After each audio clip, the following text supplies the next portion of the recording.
Semua baru pulang dari satu tempat, masuk ke rumah singgah. Di sana mereka semuanya ada beberapa orang. Kalau penglihatan kami secara dunia lain, lebih dari 7 orang ada masuk ke rumah itu. Lebih dari 7 orang ada masuk ke rumah itu. Yang terjadi di rumah itu adalah almarhum Joshua dibawa ke ruang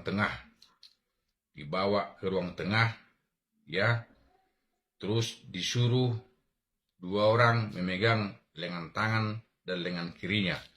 Terus 1 orang dari belakang untuk memegang dia. Dan ada seseorang di sana langsung memukul wajahnya, dadanya, dan perutnya berulang-ulang hingga almarhum muntah. Itu proses pertama. Ya, itu proses pertama penglihatan secara dunia lain.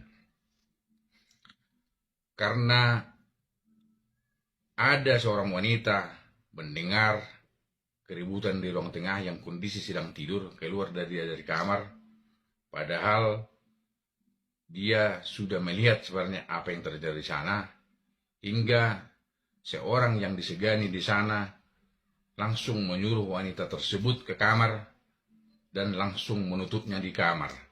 Ya, dan wanita itu juga mendapat tamparan keras, pukulan dari orang yang disegani di sana. Ya, terus kemudian karena seseorang ini sudah dipengaruhi amarah. Ingat, dipengaruhi amarah. Amarahnya sudah menguasai dirinya. Power atau kehebatan dia selama ini sudah dikendalikan amarah.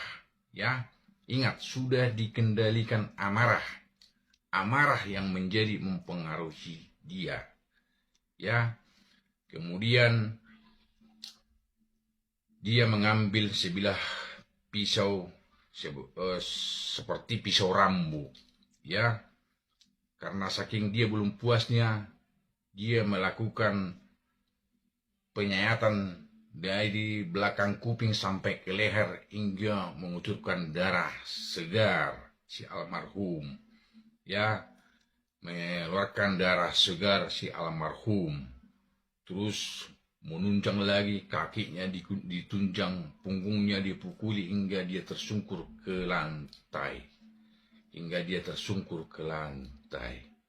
Ya, karena dia sudah ke lantai, si almarhum masih menggelepar-gelepar dan masih hidup.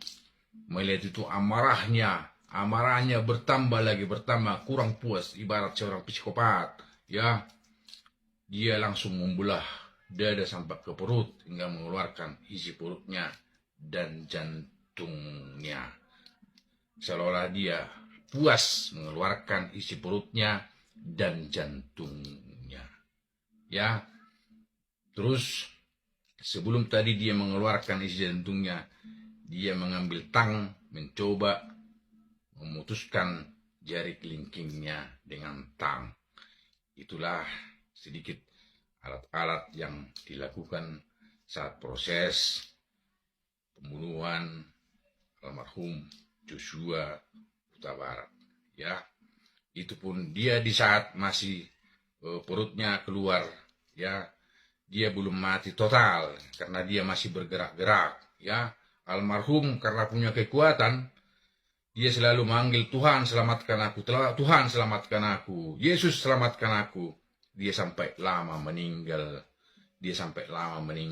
Ya, dia walaupun isi perutnya keluar, dia tetap masih bernapas. Ya, dia masih bernapas. Tapi setelah jantungnya ditarik, akhirnya meninggallah Brigadir Polisi Nopriansah Joshua Huta Barat. Ingat, ini hanya sebuah penerawangan dari dunia lain. Ya, ini hanya penerawangan dari dunia lain. Jadi tidak benar ada di sana proses tembak-menembak saat kejadian. Ya, terus ada seseorang di sana menembak kepala dari Joshua, menembak dari beberapa tubuhnya, ya, itu adalah proses agar tidak ada seolah-olah ada penyiksaan, ya. Karena seseorang ini mulai sadar bahwa di kepala itu ada peluru, makanya kepala si Joshua itu dibongkar dengan pisau. Dicoba mereka mengambil proyektil yang ada tinggal di kepala si Joshua, hingga otaknya ditariki, dikeluarin agar dapat proyektil itu, ya, dan akhirnya dapat. Kemudian semua isi otaknya itu dimasukkan lagi ke dalam dadanya, dan begitulah prosesnya. Kita lihat di foto itu hingga ada sampai dijahit, ya, hingga sampai ada dijahit. Jadi almarhum banyak mengetahui rahasia dari pimpinannya sama istri pimpinannya yang bisa mempengaruhi karir, ya, yang bisa mempengaruhi rumah tangga, yang bisa mempengaruhi seluruh keluarga. Itu resikonya memang kalau mengetahui seluruh rahasia dari keluarga, pejabat, seorang yang hebat, resikonya seperti itu memang. Tapi alangkah bagusnya sampai jangan menghilangkan nyawa orang, ya, jangan sampai menghilangkan nyawa orang. Harapan kita buat seluruh rakyat Indonesia, kita mau pelakunya segera mengaku jujur, menyerahkan diri, agar ini tidak polemik berkepanjangan, ya, polemik berkepanjangan, ya, agar tidak menjadi polemik berkepanjangan.